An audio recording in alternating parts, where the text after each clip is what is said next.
নমস্কাৰ সকলোকে। বলক আজি বনাওঁ অকণমান তালৰ পিঠা। আপোনালোক কোনে কোনে তালৰ পিঠা খাই ভাল পায় কমেণ্ট বক্সত কিন্তু জনাব দেই। মই তালৰ পিঠা বনাবলৈ ইয়াত বেটাৰটোত আটা, ময়দা আৰু চুজি ব্যৱহাৰ কৰিছোঁ। সোৱাদ অনুযায়ী মই নিমখ আৰু চেনি ব্যৱহাৰ কৰিছোঁ।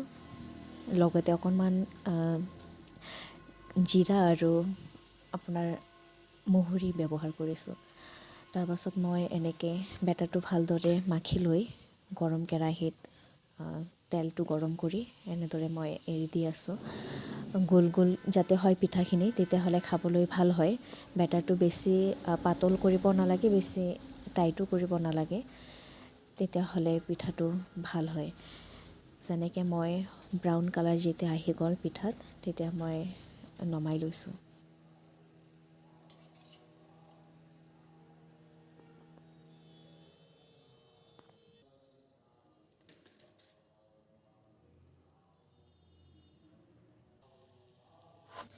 এই বছৰত আপোনালোক কোনে কোনে তালৰ পিঠা খালে জনাব। আমি এই বছৰত দুবাৰ খালোঁ।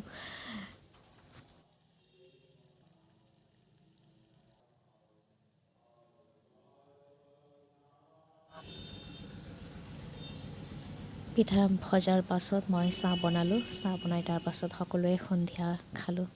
ধন্যবাদ।